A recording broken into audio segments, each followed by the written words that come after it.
Hello दोस्तों, हमारे story अड्डा में आप सबका बहुत बहुत स्वागत है। आज हम बेजुबान इश्क का 6वां भाग लेकर आ गए हैं।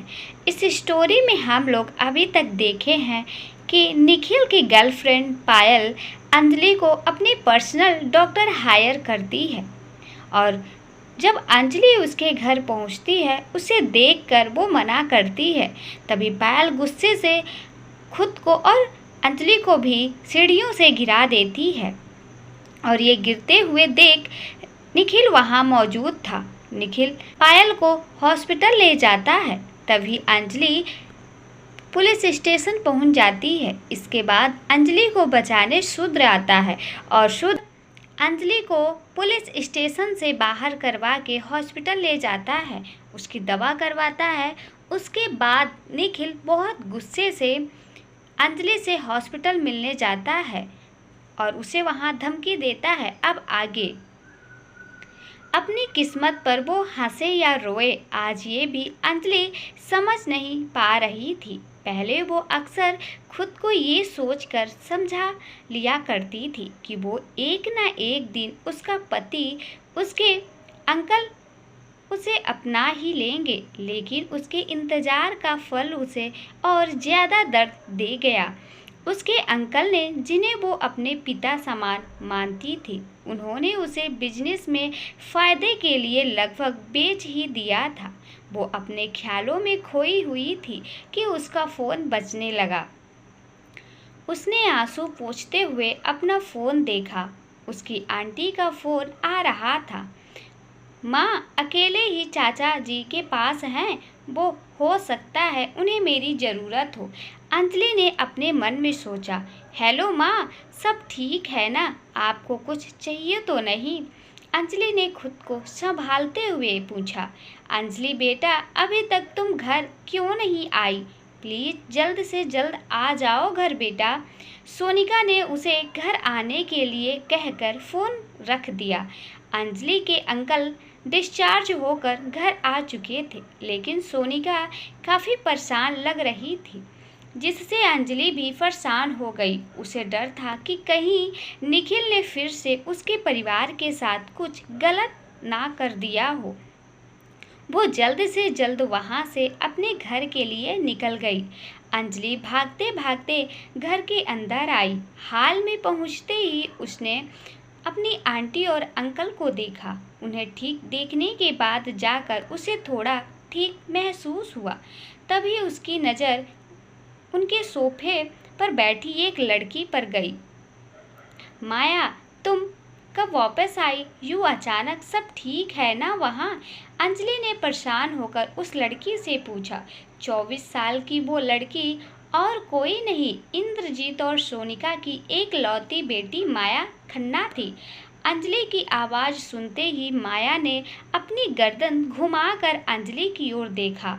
बस करो अपना ये ड्रामा, पूछ तो ऐसे रही हो जैसे तुम्हें हमारी इतनी फिक्र है। अगर तुम्हें हमारी जरा सी भी फिक्र होती तो ये सब नहीं होता। माया ने गुस्से से अंजलि की ओर देखते हुए कहा। ये तुम क्या कह रही हो माया? ये मेरा भी परिवार है। अंजलि ने इतना ही कहा था कि सोनिका ने उसकी बात बीच में ही काट दी। अंजलि बेटा, तुम्हें इतनी चोटें कैसे आ गई? क्या हुआ है? सोनिका ने अंजलि की तरफ देखते हुए परेशान चेहरे से पूछा। कुछ नहीं, बस छोटा सा एक्सीडेंट था, अंजलि ने धीमी आवाज़ में जवाब दिया। सब इसका ड्रामा है मॉम। और क्या कहा तुमने? तुम्हारा परिवार? सीरियसली? अगर तुम इस परिवार को अपना मानती तो परिवार की इज्जत का ध्यान रखती, पैसों के लिए ऐसे गिरी हुई हरकत नहीं करती। माया ने गुस्से से चिल्लाते हुए कहा और अपने पर्स से कुछ तस्वीरें निकालकर अंजलि के मुंह पर फेंकी। वो तस्वीरें अंजलि के चेहरे से टकराकर जमीन पर बिखर गई। वो वही तस्वीरें थीं जो निखिल ने जानबूझकर पूरे शहर में फैला दी थी। इन तस्वीरों में अंजलि झुककर एक आदमी की पैंट पर गिरी शराब चाटते हुए नजर आ रही थी। हालांकि इसके आगे उसने कुछ नहीं किया था। पर इन तस्वीरों के कारण उसे काफ़ी ताने और नफरत सहन करनी पड़ रही थी। माया, ये क्या तरीका है? कोई अपनी बड़ी बहन से ऐसे बात करता है क्या? सोनिका ने गुस्से से चिल्लाते हुए कहा। अरे, इसे बहन बोलते हुए भी शर्म आ रही है मुझे। किस चीज़ की कमी थी जो ये सब करने की नौबत आ गई इसे? मैं किसी से नज़रें नहीं मिला पा रही हूँ। सुना तुमने? ये वजह है मेरे यहाँ आने की, क्योंकि बाहर सब मुझे अजीब नज़रों से देख रहे हैं। डैड, इसकी हरकतों की वजह से इसके पति ने भी इसे कभी नहीं अपनाया और भगवान जाने क्या क्या करती है ये हमारे पीठ पीछे। माया ने नफरत भरी नज़रों से अंजलि को देखते हुए कहा। माया, बस बहुत हो गया, जाओ अपने कमरे में अभी, सोनिका ने माया को डांटते हुए कहा। माया गुस्से से पैर पटकते हुए वहां से चली गई। अंजलि अब भी चुपचाप वहां नजरें झुकाए खड़ी थी। अंजलि, मैं नहीं जानता था कि वहां तुम्हारे साथ ये सब होगा। मुझे सच में काफ़ी पछतावा है। और इंद्रजीत अभी इतना ही कह पाया था कि अंजलि ने बीच में ही उसकी बात काट दी। चाचा जी, मैं बहुत थक चुकी हूँ, मुझे अपने रूम में जाना है। ठीक है, जाओ, तुम आराम करो बेटा, सोनिका ने अंजलि की बात सुनते ही कहा। अंजलि सीधे अपने कमरे में गई और बेड पर जाके लेट गई। उसने अपना फ़ोन देखा तो लगभग हर ग्रुप में, शहर के हर फेसबुक पेज पर उसी की तस्वीरें थी। लोग उसके बारे में कुछ भी अनाप शनाप बोले जा रहे थे। मुझे तो निखिल पर तरस आ रहा है। कैसी बचलन बीबी मिली उस बेचारे को। शादी के 5 साल तक लोगों ने इसे ज़्यादा बाहर देखा भी नहीं। सबको लगा कितनी शरीफ है। अब देखो कैसे निकली। पूरे शहर में ये तस्वीर फैल चुकी थी। इस वक्त पूरे शहर में उसकी इमेज बर्बाद हो चुकी थी। अब उसे समझ नहीं आ रहा था कि मौत से बदतर जिंदगी कहने का निखिल का क्या मतलब था। अपनी बेबसी पर अंजलि के आंसू झलक गए थे। अचानक से उसके हाथों में उसका फ़ोन वाइब्रेट होने लगा। उसने फ़ोन की स्क्रीन पर फ्लैश होता नाम देखा तो कुछ देर के लिए मानो वो स्टैचू बन गई थी। लेकिन फिर उसने थोड़ी हिचकिचाहट के साथ फ़ोन उठाया। हेलो, अंजलि ने लड़खड़ाती हुई आवाज़ में कहा। तुम हॉस्पिटल से क्यों चली गई थी? शूद्र ने पूछा। उसकी आवाज़ में हमेशा मौजूद रहने वाला अकड़ और नाराज़गी नहीं थी, बल्कि अंजलि को उसकी बातों में एक नरमी सी महसूस हो रही थी। मुझे थोड़ा ठीक महसूस हुआ तो मैं वहाँ से आ गई, अंजलि ने धीमी आवाज़ में जवाब दिया। इस एक हफ्ते में उसके सभी अपनों ने सिर्फ उसे दर्द ही दिया था। वही शूद्र ने उसके जख्मों पर मरहम की तरह काम किया था। हर बार शूद्र ने उसे मुसीबत से बचाया था। हर बार शूद्र को उसकी चोट दिख जाती थी। मानो इस वक्त अगर किसी को उसकी परवाह थी तो वो था शूद्र, जो उससे दूर होते हुए भी उसकी परवाह कर रहा था, उसके लिए सोच रहा था। फिर भी वो एक शादीशुदा औरत थी जिसे इस बात का एहसास था कि उसे किसी के नज़दीक बनाने से बचना चाहिए, खास करके शूद्र जैसे इंसान से, जिससे उसे एक हमदर्दी सी महसूस होने लगी थी। अंजलि ने खामोशी तोड़ते हुए कहा, थैंक यू मिस्टर सूर्यवंशी, लेकिन मेरी एक रिक्वेस्ट है। जब तक मेरा और निखिल का डिवोर्स नहीं हो जाता तब तक हम न मिले तो शायद ये हम दोनों के लिए बेहतर होगा। शूद्र ने अंजलि की बात का कुछ देर तक कोई जवाब नहीं दिया। शूद्र जानता था कि वो रो रही थी। उसकी आवाज़ भी निखिल के उसका गला दबाने के कारण भारी हो गई थी। लेकिन ये बात शूद्र को काफ़ी इरिटेट कर रही थी कि उसका दिल अंजलि के लिए परेशान था। फिर भी उसने धीरे से पूछा, तुम्हें हमारी करीबी से प्रॉब्लम है तो मैं तुमसे सिर्फ एक पेशेंट की तरह तो मिल सकता हूँ। मुझे तुम्हारे ट्रीटमेंट में सच में रिलीफ मिला है, लेकिन आपके पास पूरा मौका है किसी भी अच्छे डॉक्टर से अपना इलाज करवाने की। आपका ट्रीटमेंट मुझसे बेटर तरीके से करने के लिए बहुत लोग हैं। बस आप अपनी जिद छोड़ दें तो आपको रिलीफ मिल जाएगा। अंजलि की बात सुनकर शूद्र मुस्कुराने लगा। बेंगलोर शहर में जिसका दबदबा था, उस इंसान को अंजलि उल्टा सिखा रही थी, लेकिन शूद्र उसका इशारा समझ रहा था। उसे भी इस बात का एहसास होने लगा था कि शायद अंजलि भी उसके लिए कुछ फील करती है। उसने एक लंबी सांस लेकर कहा, ठीक है, तुम पहली बार कुछ रिक्वेस्ट कर रही हो तो मैं मान लेता हूँ। इतना कहकर उसने फ़ोन रख दिया। जब से अंजलि की वो तस्वीरें लोकल न्यूज़ चैनल पर आ गई थी, तब से अंजलि ने खुद को घर में बंद कर रखा था। इस बीच शूद्र ने अपना वादा निभाया और अंजलि को कॉल या टेक्स्ट मैसेज भी नहीं किया। कुछ दिन बाद अंजलि अपनी आंटी से कहने पर चेकअप कराने के लिए हॉस्पिटल चली गई थी। आपके सर में अब दर्द तो नहीं है? डॉक्टर ने अंजलि की ओर देखते हुए पूछा। अंजलि की जिंदगी में सब कुछ इतना बिखरा हुआ था, तो ये कैसे पॉसिबल था कि उसके सर में दर्द ना होता? सर में चोट तो आई ही थी और ऊपर से अंजलि ने बेहद स्ट्रेस भी लिया हुआ था, जिस वजह से उसकी मेंटेनेंस कंडीशन काफ़ी ख़राब हो गई थी। थोड़ी दर्द है, अंजलि ने मायूसी भरी आवाज़ में कहा। आपके सर की चोट अभी पूरी तरह से ठीक नहीं हुई है। इस वक्त आपको ज़्यादा स्ट्रेस नहीं लेना और ज़्यादा से ज़्यादा अपना ध्यान रखना है। इस वक्त आपको प्रॉपर रेस्ट की ज़रूरत है, डॉक्टर ने अंजलि को समझाते हुए कहा। जी, मैं ध्यान रखूंगी, अंजलि ने डॉक्टर से कहा। अंजलि चेकअप करवा के हॉस्पिटल से निकल ही रही थी कि अचानक से मीडिया वाले ने उसे घेर लिया।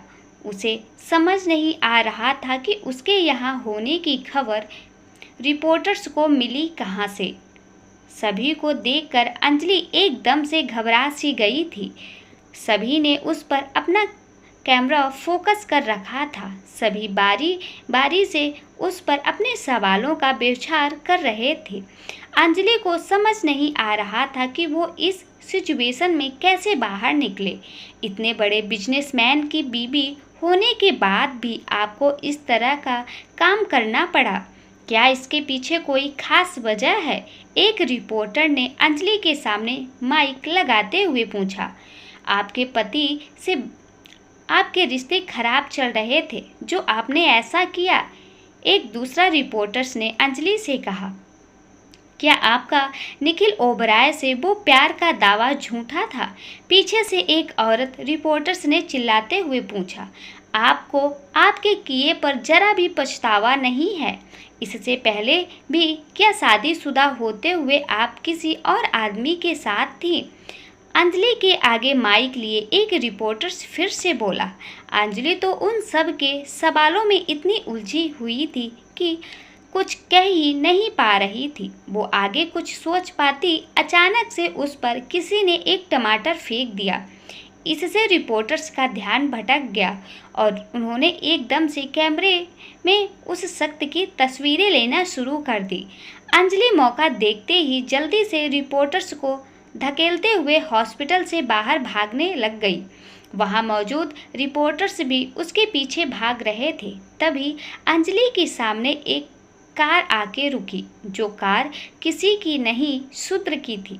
जल्दी से कार में बैठो, शूद्र ने कार की विंडो डाउन करते हुए कहा।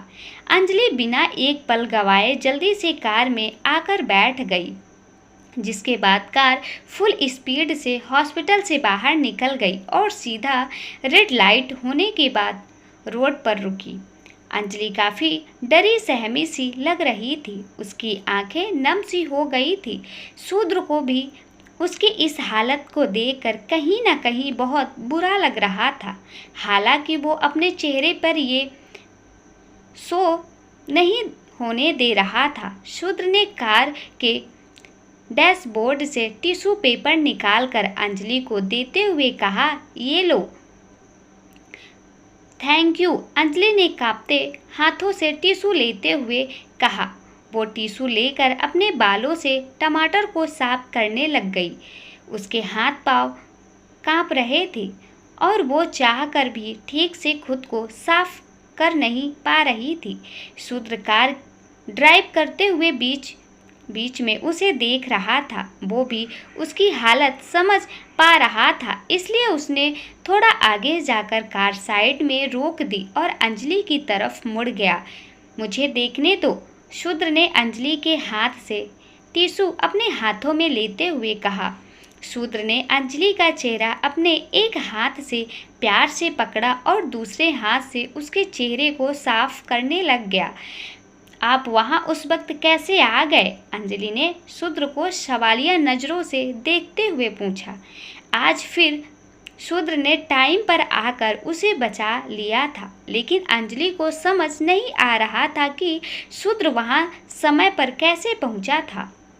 शूद्र अंजलि के बालों और उसके चेहरे को बड़े प्यार से साफ कर रहा था। वही अंजलि का दिमाग एक बात पर अटक गया था कि आखिर शूद्र अचानक से सही वक्त पर कैसे आ गया था। उसने शूद्र से पूछा भी था कि आखिर वो वहां अचानक से कैसे आ पहुंचा, लेकिन उसने कोई जवाब नहीं दिया। अंजलि अभी भी उसको देखी जा रही थी। शूद्र ने अंजलि की नज़रों को खुद पर महसूस भी किया पर कुछ नहीं कहा।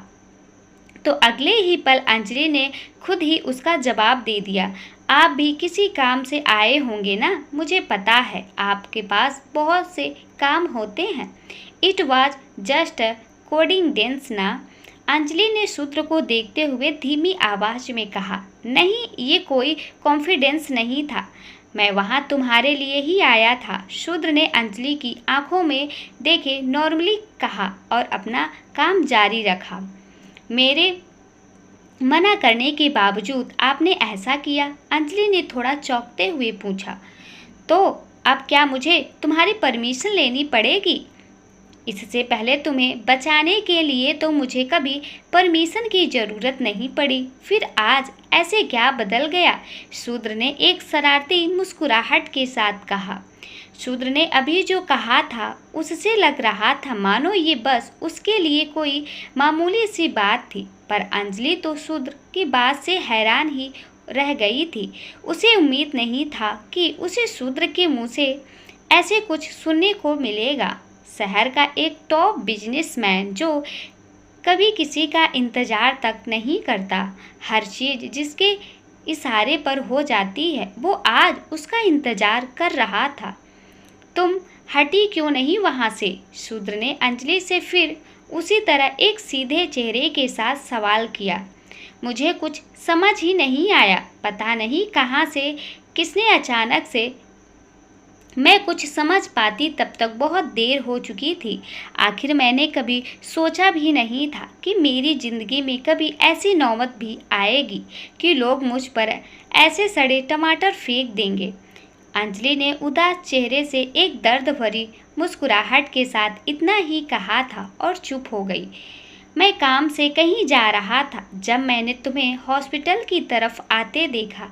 मैं भी जानना चाहता था कि तुम अब कैसी हो, इसलिए हॉस्पिटल के बाहर ही वेट कर रहा था। शूद्र ने सामने रोड पर देखते हुए कहा। शूद्र उसका चेहरा साफ करने के बाद दोबारा से अपनी सीट पर सीधा बैठ गया था और अंजलि मायूस चेहरे के साथ सर झुकाए बैठी थी। शूद्र की ये बात सुनकर अंजलि शूद्र की तरफ देखने लगी। उसका दिल भी अब जोरों से धड़कने लगा था। वही उसके दिमाग में काफ़ी सारे सवाल थे। क्या मैं शूद्र जैसे इंसान को डिजर्व करती भी हूँ? मेरी तो शूद्र के सामने कोई हैसियत भी नहीं है, तो इस वक्त शूद्र मेरे साथ आखिर क्यों है? अंजलि एक बार फिर सोच में पड़ गई। जब से उसकी ज़िंदगी में शूद्र आया था तब से उसके साथ कुछ न कुछ हो ही रहा था। उसकी ज़िंदगी में ऐसी करवट बदली थी कि कुछ भी उसके हिसाब से नहीं हो रहा था, और इतना तो वो जान गई थी कि अब उसकी ज़िंदगी पहले जैसी कभी नहीं हो पाएगी। इस वक्त पूरे शहर में ये बात फैली हुई थी कि निखिल इस वक्त हॉस्पिटल में पायल का ध्यान रख रहा था।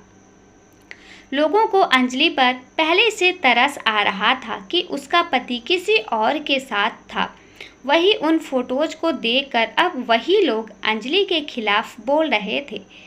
उनके मुताबिक अंजलि इसी लायक थी क्योंकि वो खुद अपने पति के पीठ पीछे दूसरे मर्दों के साथ रहती थी। तभी शूद्र का सवाल सुन अंजलि अपने ख्यालों से बाहर आई। क्या कहा डॉक्टर ने? सभी टेस्ट के रिजल्ट नॉर्मल थे या कुछ सीरियस है? शूद्र ने स्टीयरिंग व्हील पर उंगलियों को फेरते हुए पूछा। सब ठीक था, उन्होंने बस मुझे थोड़ा रेस्ट करने को कहा है, अंजलि ने थोड़ा हिचकिचाते हुए कहा। वो अपनी बेचैनी छिपाने की पूरी कोशिश कर रही थी। कुछ देर खामोश रहने के बाद अंजलि ने शूद्र से पूछा, पायल अब ठीक है? वो हॉस्पिटल में एडमिट थी ना? अंजलि, तुम्हें इस बात की फिक्र करने की ज़रूरत नहीं है कि पायल कैसी है, शूद्र ने अंजलि की तरफ देखते हुए कहा। अंजलि तो मानो एक पल के लिए सांसें लेना ही भूल गई थी। आज शूद्र ने पहली बार उसे उसके नाम से बुलाया था। वही अंजलि को लगा शायद शूद्र नहीं चाहता कि अंजलि उसकी बहन के बारे में पूछे। शायद अब भी उसे डर था कि कहीं फिर अंजलि उसकी बहन को नुकसान ना पहुंचाए। लेकिन शूद्र के अगले शब्दों ने तो अंजलि को हैरान ही कर दिया। तुम दूसरों के खुद से ऊपर क्यों रखती हो? तुम्हें नहीं लगता कि इस वक्त दूसरों की फिक्र करने से पहले तुम्हें अपनी चिंता करनी चाहिए? हालत देखी है तुमने अपनी? शूद्र ने अपनी आवाज़ में कोल्डनेस बरकरार रखते हुए कहा। लेकिन अंजलि का दिल अब पहले से ज़्यादा मचल गया था। उसे शूद्र की इस वक्त कुछ अलग लग रहा था। आज तक चाहे वो लोगों के लिए अपना सब कुछ क्यों न दे, लेकिन किसी ने उससे ऐसा कुछ नहीं कहा था। हर कोई समझता था कि उसे अटेंशन चाहिए, इसलिए वो अच्छा होने का नाटक कर रही है। लेकिन शूद्र जिसके लिए उसने कुछ नहीं किया, उसे ये नज़र आ रहा था कि वो सब कुछ अपने लिए नहीं कर रही बल्कि अपने परिवार के लिए कर रही थी, जिन्हें उसकी कोई कदर नहीं थी। उसे इस वक्त शूद्र का उसका साथ होना अच्छा महसूस करा रहा था। शूद्र की बातों ने, उसकी परवाह ने अंजलि को काफ़ी हद तक अच्छा महसूस करवाया था। तभी शूद्र ने अंजलि को देखते हुए पूछा, तुम्हें घर छोड़ दूं? नहीं, इस वक्त मैं घर नहीं जाना चाहती हूँ। मेरी फैमिली के हालात इस वक्त कुछ ठीक नहीं है। मेरे अंकल पूरी कोशिश कर रहे हैं कि किसी तरह वो अपनी कंपनी को बचा सके। उन्होंने पैसे के लिए काफ़ी प्रॉपर्टी बेच दी थी, यहाँ तक कि मुझे भी बेचने की कोशिश की। और तो और उन्होंने अपने दोस्तों से मदद भी मांगी, पर कोई फ़ायदा नहीं हुआ। मुझे नहीं पता मेरा परिवार खुद को बर्बाद होने से कैसे बचा पाएगा, लेकिन मैं इतना जानती हूँ कि अगर मैं अभी घर से गई तो मेरे अंकल अपनी पूरी फ्रस्ट्रेशन मुझ पर ही निकालेंगे। और इस वक्त मैं इस हालत में नहीं हूँ कि उनकी या अपने परिवार में से किसी भी का कुछ सुन सकूँ, अंजलि ने मायूस चेहरे के साथ कहा। शूद्र भी जानता था कि अंजलि का क्या कहना चाहती है। आज उसकी आवाज़ में उसके परिवार के लिए उसे हल्का रोष भी महसूस हो रहा था। इसलिए शूद्र ने उससे नॉर्मली पूछा, ओके तो फिर कहाँ चलें? जहाँ आपको ठीक लगे, अंजलि ने धीमी आवाज़ में जवाब दिया। कुछ देर बाद एक खुले एरिया में शूद्र की कार रुकी थी। अंजलि पहले से ही बहुत सारी प्रॉब्लम्स में गुजर रही थी और ऐसे में उसे अंजलि को अपने साथ अपने विला में ले जाना ठीक नहीं लगा। अंजलि चुपचाप बैठे खुद को शांत करने की कोशिश कर रही थी। कार में बनी खामोशी अचानक से अंजलि के फ़ोन ने तोड़ दी। अंजलि का फ़ोन बजते देख शूद्र चुपचाप उठकर कार से बाहर चला गया ताकि वो कंफर्टेबली बात कर सके। अंजलि ने फ़ोन की तरफ देखा तो वो निखिल का कॉल था। उसने कुछ पल सोचकर कॉल पिक कर लिया। हेलो, अंजलि ने अपनी उदासी छुपाते हुए अपनी आवाज़ नॉर्मली करते हुए कहा। मैंने सुना आज तुम काफ़ी सुंदर लग रही थी उन टमाटरों की वजह से, इसलिए तुम्हारी फ़ोटोज़ लेने के लिए मीडिया वाले तुम्हारे पीछे पड़े थे। निखिल ने व्यंग्य के साथ अंजलि को हर्ट करने की इरादे से कहा। सब तुम्हारी ही मेहरबानी है, तुम्हारी फैलाई उन तस्वीरों के कारण ही हुआ है सब कुछ। जितनी स्पीड से ये फोटोग्राफ्स फैली हैं उससे साफ पता चल रहा है कि किसी ने जानबूझकर ये किया है, और तुम्हारे जैसे गिरे हुए इंसान के अलावा आखिर ये हरकत कौन कर सकता है। अंजलि ने पलटकर जवाब देते हुए कहा, तुमने पायल को नुकसान नहीं पहुंचाया होता तो शायद मैं तुम्हें जाने देता, लेकिन अब नहीं। तुम जानती हो इस शहर में तुम जैसी बदनाम औरत को कोई नहीं चाहेगा, लेकिन मैं तुम्हें रखने को तैयार हूँ। तुम मेरे घर में रह सकती हो, लेकिन मेरी वाइफ नहीं, समझ रही हो ना। निखिल ने अंजलि को चिढ़ाते हुए कहा। यू नो वॉट निखिल, तुम एक निहायत की घटिया इंसान हो, और जैसा तुम चाहते हो वैसा कभी सपने में भी नहीं होगा। अंजलि ने गुस्से से दांत पीसते हुए कहा। जो टाइटल अब शहर में तुम्हारा है, घटिया और कैरेक्टरलेस लड़की, उसे देखते हुए अब सिर्फ दो रास्ते हैं तुम्हारे पास, या तो अपने परिवार के साथ रहकर बर्बाद हो जाओ या मेरे घर आकर रहो। निखिल ने थोड़े रूखे अंदाज में कहा और फ़ोन काट दिया। चाहे उसने अभी निखिल के सामने कितनी भी हिम्मत और गुस्सा दिखाया हो, लेकिन निखिल की बातों ने अंजलि का दिल तो दुखाया था। उसकी आंखें छलक आई थी। वो अभी खुद को शांत कर ही रही थी कि उसका फ़ोन फिर से बज उठा, लेकिन इस बार उसकी आंटी उसे कॉल कर रही थी। उसने जल्दी से खुद की आवाज़ नॉर्मल करते हुए उनकी कॉल उठा ली। जी माँ, अंजलि ने अपनी आवाज़ नॉर्मली करते हुए कहा। वो अपनी आंटी को किसी तरह का टेंशन नहीं देना चाहती थी। अंजलि बेटा, जल्दी से अपना फ़ोन चेक करो, मैंने तुम्हें एक वीडियो भेजा है, सोनिका ने परेशान होते हुए कहा। जी माँ, मैं अभी देख लेती हूँ। अंजलि ने इतना कहकर फ़ोन काट दिया और फटाफट अपना फ़ोन चेक करते हुए अपनी आंटी को चैट भी देखी। उसने वीडियो पर क्लिक किया और देखा कि वो असल में एक इंटरव्यू था।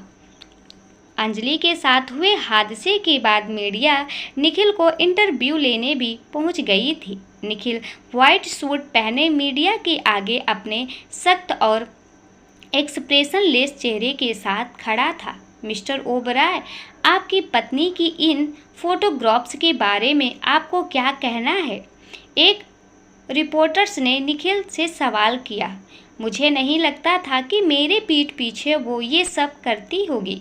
मुझे उसकी वजह से बेहद शर्मिंदगी झेलनी पड़ रही है। मुझे पता था कि वो किस खानदान से है, इसलिए मैंने कभी उस पर किसी तरह का कोई पाबंदी नहीं लगाई, कभी कुछ भी करने से नहीं रोका। पर मुझे उसका असली चेहरा अब दिखा। मुझे उसे पहचानने में गलती हो गई, निखिल ने जवाब देते हुए कहा। सर, तो इन सब के बाद आपको रिश्ते में कैसे हैं? क्या आप ये सब जानते हुए भी पहले की तरह एक साथ रह पाएंगे? आप अपनी शादी के बारे में क्या कहना चाहेंगे? क्या अब भी आप उनके साथ रहेंगे? एक दूसरे रिपोर्टर्स ने निखिल के आगे माइक करते हुए पूछा। इस सवाल पर मैं अनाउंस करता हूँ कि मैं अंजलि को डिवोर्स ले रहा हूँ और उससे अपने सारे रिश्ते तोड़ रहा हूँ। ऐसी औरत को भला कैसे मैं अपनी पत्नी कह सकता हूँ? निखिल ने मीडिया के सामने अपने डिवोर्स की अनाउंसमेंट करते हुए कहा।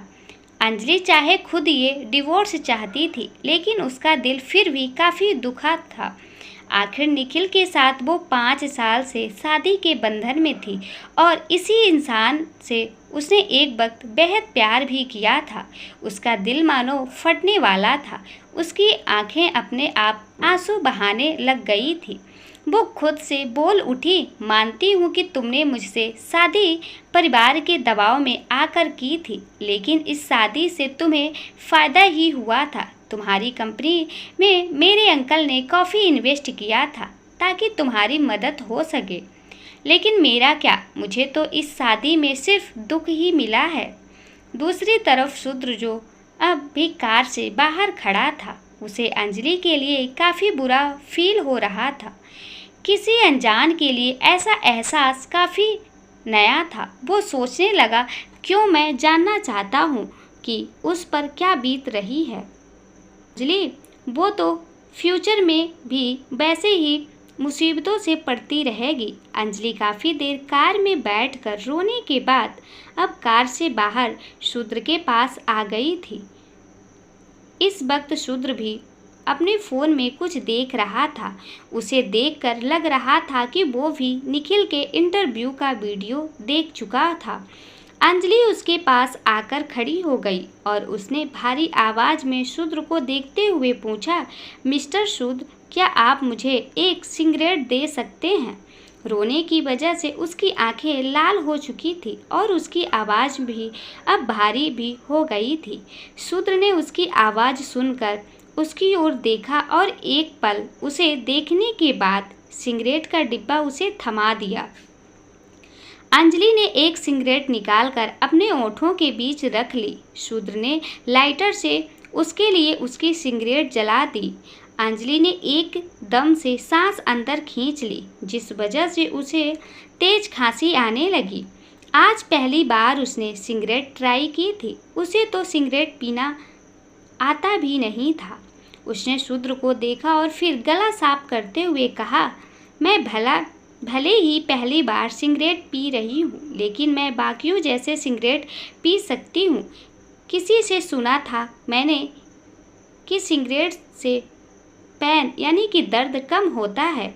शूद्र को उसकी बात पर हंसी आ गई, क्योंकि ये उसने ही अंजलि से कहा था कि वो अपने जख्मों के दर्द को कम करने के लिए सिगरेट पीता है। उसके चेहरे पे मासूमियत झलक रही थी। बहुत प्यार करती हो निखिल से? शूद्र ने गहरी आवाज में अंजलि को सवालिया नज़रों से देखते हुए पूछा। शूद्र को अंजलि की आंखों और आवाज़ में उसका दर्द साफ नज़र आ रहा था। उसका दिल भी उसकी हालत देखकर दुखी था। उसे खुद पता नहीं चला कि आखिर उसने अंजलि से ये सवाल पूछा ही क्यों था। जहाँ शूद्र और अंजलि अपने मन में एक दूसरे के लिए उठ रहे एहसासों को समझने की कोशिश कर रहे थे, वही हॉस्पिटल में इस वक्त पायल निखिल की बाहों में बैठी हुई थी। दोनों अंजलि के साथ हुई बदतमीजी से काफ़ी खुश नज़र आ रहे थे। पायल तो डिवोर्स की खबर से बहुत ही ज़्यादा खुश थी। अब तो खुश हो ना तुम? निखिल ने पायल से पूछा। हाँ बहुत। और ये तुम्हारा रिवॉर्ड? पायल ने गर्दन घुमाकर निखिल के गाल पर किस करते हुए कहा। बेवकूफ़ लड़की, मुझसे उलझने चली थी। इसकी ज़िंदगी नर्क से बदतर ना कर दी तो मैं भी पायल सूर्यवंशी नहीं। बड़ी आई मेरे भाई को सक्सेड उकसाने वाली। अब मैं इसे इसकी जगह दिखाऊंगी। ये कहते हुए पायल के चेहरे पर एक शैतानी हंसी छा गई। आखिर आगे क्या करने की प्लानिंग कर रही थी पायल? शूद्र ने ये सवाल अंजलि से चाहे अनजाने में पूछा हो, लेकिन वो बेसब्री से अंजलि के जवाब का इंतजार कर रहा था। नहीं, मैं डिवोर्स की वजह से दुखी नहीं हूँ, मैं खुद के लिए दुखी हूँ। मेरा प्यार, मेरा भरोसा उस इंसान ने मानो किसी कचड़े को सड़क पर डाल दिया हो। मैं पागलों की तरह उस घटिया इंसान पर अपनी फीलिंग्स वेस्ट करती रही। अंजलि ने एक कड़वी मुस्कुराहट के साथ कहा। शूद्र उसके चेहरे पर वो दर्द महसूस कर पा रहा था। आखिर अंजलि की आंखों मानो फिर से नदियां बहाने को तैयार थी। शूद्र खुद को उसके करीब जाने से रोक नहीं सका। वो भले ही उसका दर्द खत्म नहीं कर सकता था, लेकिन वो उसके दर्द को कम करना चाहता था। शूद्र ने अंजलि को एकदम से अपनी बाहों में खींच लिया और बड़े आराम से अपना हाथ अंजलि के सर पर रखा। अंजलि की आंखें हैरानी से बड़ी हो चुकी थी। उसने कुछ कहने के लिए अपने ओंठ हिला ही थे कि शूद्र ने उसके ओंठों पर अपने ओंठ रख दिए और अंजलि के शब्द शूद्र की वजह से उसके मुंह में ही रह गए। अंजलि के मुंह में इस वक्त तंबाकू की स्वाद आ गया था क्योंकि रुद्र ने सिगरेट पी रखी थी। शूद्र ने अंजलि को एक हल्की सी किस की और फिर अलग होकर उसकी आंखों में देखते हुए पूछा, तुम ठीक हो? सिगरेट की स्मेल तो मुझे नहीं लगता तुम्हें उससे कोई प्रॉब्लम है। नहीं, अंजलि ने शूद्र की आंखों में देखते हुए सर ना में हिला दिया। अब भी दर्द हो रहा है? शूद्र ने अंजलि की आंखों में देखते हुए धीमी आवाज में पूछा। इस वक्त उसके चेहरे पर या आवाज में कोल्डनेस नहीं थी बल्कि एक अजीब सा सुकून था। अंजलि नहीं चाहती थी कि सिगरेट के उस एहसास ने उसका दर्द कम किया था या नहीं, लेकिन उसका दिल शूद्र के उस किस के काफी हद तक राहत महसूस कर रहा था। अंजलि को एक सुकून सा मिला था। अंजलि ने बस ना में गर्दन हिला दी। शूद्र ने उसके सर को हल्का सा सहलाया ही था कि अंजलि ने मुंह से दर्द के कारण आह निकल गई। अंजलि सर के बल सीढ़ियों से गिरी थी और इस वक्त उसके सर में दर्द हो रहा था। दर्द नहीं हो रहा है? हाँ, शूद्र ने एक आईब्रो उठाते हुए पूछा। हो रहा है, बहुत हो रहा है, अंजलि ने सिसकते हुए कहा। अंजलि की आंखों भर आई थी। शूद्र को उसके उन आंसुओं से फर्क पड़ रहा था। उसने अंजलि को गाल पर अपना हाथ रखा और उसके गाल पर आए उन आंसुओं को पोंछ दिया। डोंट क्राई, इस बार बच्चे को कैंडी मिल जाएगी, शूद्र ने अंजलि की तरफ झुकते हुए कहा और अगले ही पल उसने अपने ओंठ दोबारा अंजलि के ओंठों पर रख दिए। ये किस पहले की तरफ फास्ट और कुछ पलों के लिए नहीं थी बल्कि बहुत ही सॉफ्ट और इंटेंस थी। अंजलि शूद्र के कंधों का सहारा लिए खड़ी थी। दोनों पूरी तरह से एक दूसरे में डूबते जा रहे थे कि पास से एक कार स्पीड से गुजरी जिस वजह से अंजलि सहम कर जल्दी से शूद्र के सीने से अलग हो गई। अंजलि की इस हरकत पर शूद्र को हंसी छूट गई थी। उसने अंजलि को उसकी कमर से पकड़कर अपनी बाहों में खींच लिया। यू आर सो टिमेड, तुम्हें मुझे उकसाने की हिम्मत आई कहाँ से थी? शूद्र ने हंसते हुए कहा। अंजलि भी अब मुस्कुरा रही थी। उसका चेहरा शूद्र की बात सुनकर लाल हो चुका था। वो दोनों काफी देर तक यूं ही एक दूसरे को थाम कर खड़े रहे। अंजलि उसी जगह शाम ढलने तक शूद्र के साथ रही। दोनों ही एक दूसरे के साथ अच्छा महसूस कर रहे थे। शूद्र तो अपनी शैतानी वाली पर्सनालिटी अंजलि के साथ रहते हुए मानो अचानक से भूल ही गया था। शाम होने के बाद शूद्र ने अंजलि को उसके घर ड्रॉप कर दिया। अंजलि घर के अंदर आई तो उसके अंकल कोच पर बैठे हुए सिगरेट पी रहे थे और उसकी आंटी सोफा पर बैठे अपनी इमोशनल ड्रामा कर रही थी। उन्होंने अंजलि को अंदर आते देख लिया था, जिसके बाद वो जानबूझकर आंसू बहाने बैठ गए। घर की इतनी बुरी हालत है और तुम अभी तक बाहर घूम रही थी। अंजलि को देखते ही माया ने चिल्लाते हुए कहा। माया चुप हो जाओ, चिल्लाने से क्या होगा, हमें कोई रास्ता ढूंढना पड़ेगा, अंजलि के अंकल ने माया को घूरते हुए कहा। आज पहली बार उसके अंकल ने ऐसे किसी को अंजलि पर चिल्लाने से रोका था, यानी उनके दिमाग में कुछ तो चल रहा था, क्योंकि वो तो घर के नौकर को भी उससे बदतमीजी करने से कभी रोका नहीं करते थे। डैड, क्या अब कोई हमारी मदद नहीं कर सकता? क्या अब कोई रास्ता नहीं बचा? माया ने परेशान आवाज में इंद्रजीत से पूछा। मैंने सुना है तुम शूद्र सूर्यवंशी से भी मिल चुकी हो, उसे जानती हो, क्या ये सच है?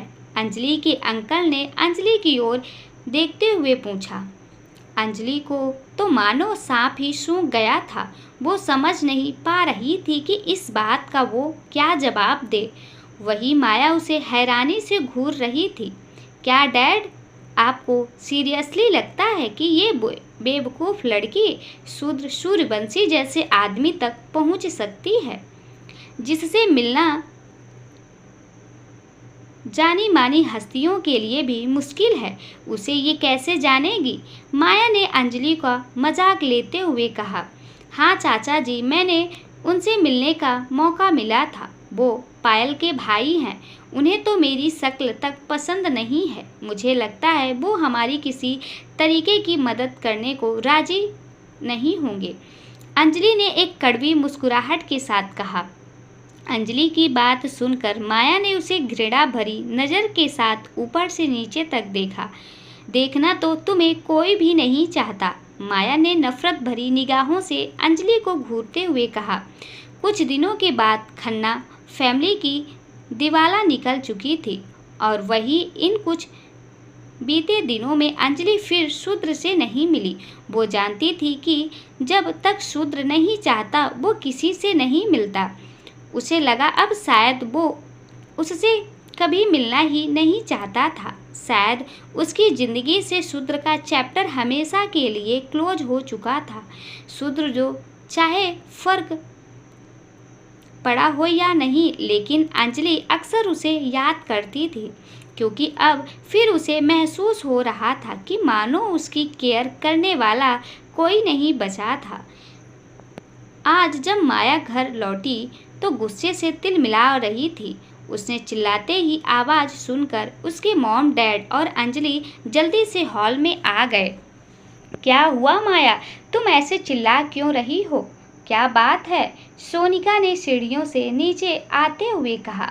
मॉम, उस निखिल से मिलने उसके कंपनी गई थी ताकि उससे बात कर सकूं, लेकिन उस घटिया इंसान ने मुझसे बिना मिले मुझे कंपनी से बाहर निकलवा दिया। आखिर वो खुद को समझता क्या है? जहां वो आज खड़ा है वहां नहीं होता अगर सालों पहले डैड ने उसकी मदद ना की होती। माया ने गुस्से से दांत पीसते हुए कहा। तुम वहां क्यों गई थी बेटा? वो आदमी किसी की नहीं सुन रहा है। उससे बात करके भी कोई फायदा नहीं होता, इंद्रजीत ने निराश आवाज में कहा। माया की नज़र अब अंजलि पर गई तो वो और चिढ़ गई।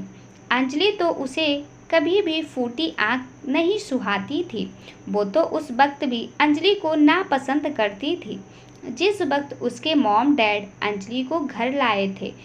वो इस फैमिली की असली बेटी थी, लेकिन लोग उसे अंजलि से कंपेयर करते थे, जो उसे बिल्कुल पसंद नहीं था। घर में इतना कुछ हो गया, लेकिन इस लड़की के कान पर जू तक नहीं रेंगी।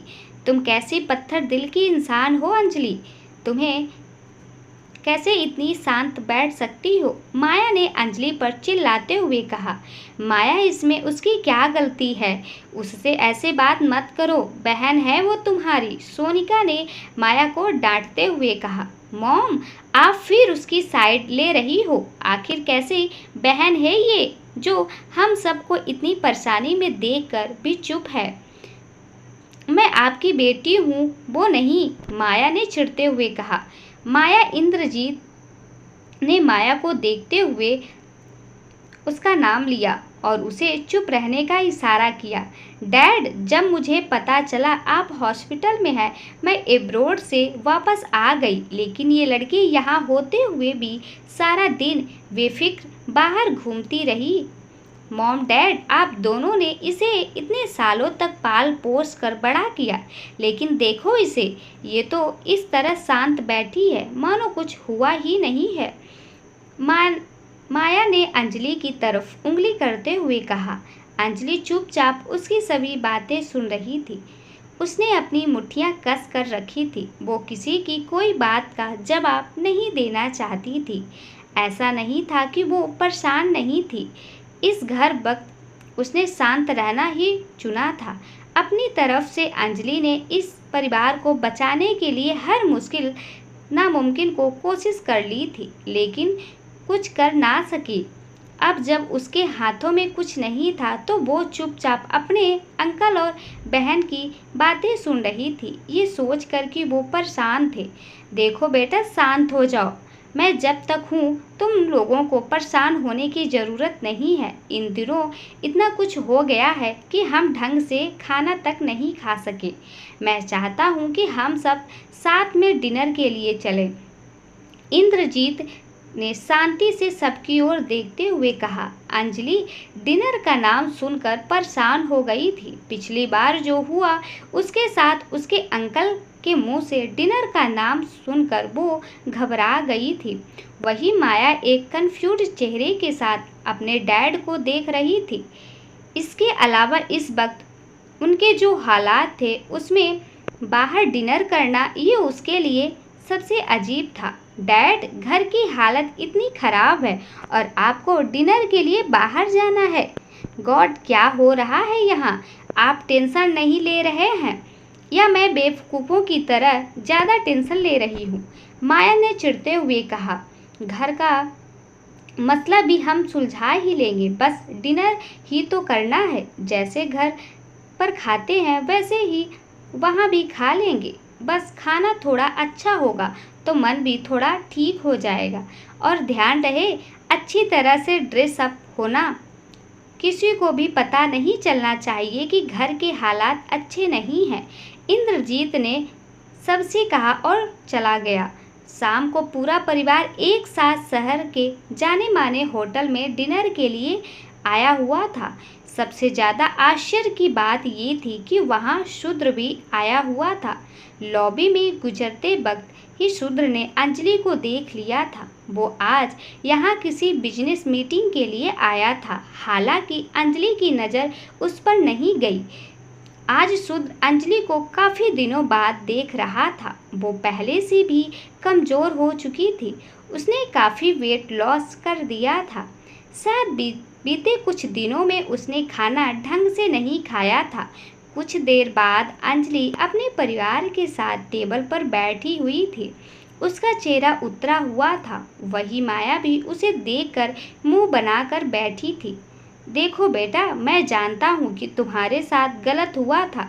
क्या तुम अब भी मुझसे उस बात के लिए नाराज़ हो और मुझे उसके लिए जिम्मेदार मानती हो? मैं सच में नहीं जानता था कि वहाँ तुम्हारे साथ ऐसा कुछ होगा। मुझे सच में बहुत दुख है। इंद्रजीत ने सवालिया नज़रों से अंजलि को देखते हुए पूछा। नहीं चाचा जी, ऐसा कुछ नहीं है, अंजलि ने नज़रें झुकाए हुए कहा। आखिर वो कहती भी तो क्या? उन्होंने इतने सालों तक उसे पाला था। अंजलि उनका एहसान मानती थी तो वो उसके खिलाफ क्या ही नाराज़गी जताती। वो चाह कर भी कुछ नहीं बोल सकती थी। थैंक यू बेटा, चलो सारी उदासी हटाकर ये जूस पीते हैं। इससे तुम्हें बेहतर लगेगा और मुझे भी अच्छा महसूस होगा। खुद को देखो कितनी कमज़ोर हो गई हो। खाने पीने का ध्यान रखा करो। इंद्रजीत ने अंजलि की तरफ ऑरेंज जूस का गिलास बढ़ाते हुए कहा।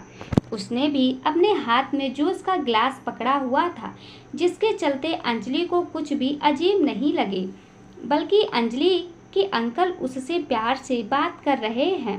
ये सोचकर वो खुश हो गई। उसे लगा उसके अंकल को सच में उस बात का पछतावा था जो उसके साथ हुआ था। उसने एक स्माइल के साथ जूस का ग्लास टेबल से अपने हाथों में उठा लिया और पूरा पी गई। आपने और माँ ने मुझे अपनी ही बेटी समझा है, मेरा ख्याल रखा है।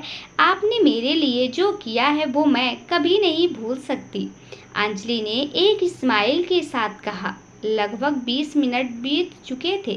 खाना भी टेबल पर अरेंज हो गया था और सबने खाना खाना भी शुरू कर दिया था, लेकिन अंजलि को अपनी तबीयत थोड़ी थोड़ी खराब महसूस हो रही थी। उसे तो कुर्सी पे बैठे हुए ही चक्कर आ रहे थे और कमजोरी महसूस हो रही थी। उसका पूरा बदन तपने लगा था। माँ, मैं वॉशरूम जा रही हूँ, आप लोग खाना खाइए, मैं अभी आती हूँ, अंजलि ने अपनी आंटी से कहा और धीरे धीरे वॉशरूम की तरफ बढ़ने लगी। वो बड़ी मुश्किल से वॉशरूम तक गई थी। उसने अपना मुंह धोया और खुद को होश में लाने की कोशिश की। इस वक्त उसे ऐसा महसूस हो रहा था कि मानो उसे किसी ने कोई ड्रग्स दे दिया हो। नशा धीरे धीरे उसके पूरे शरीर को बेसुध कर रहा था। लेकिन आखिर उसे ड्रग्स दिया किसने? अगले ही पल उसके पूरे शरीर में एक सनसनी सी फैल गई। अब उसे जूस के बारे में याद आया।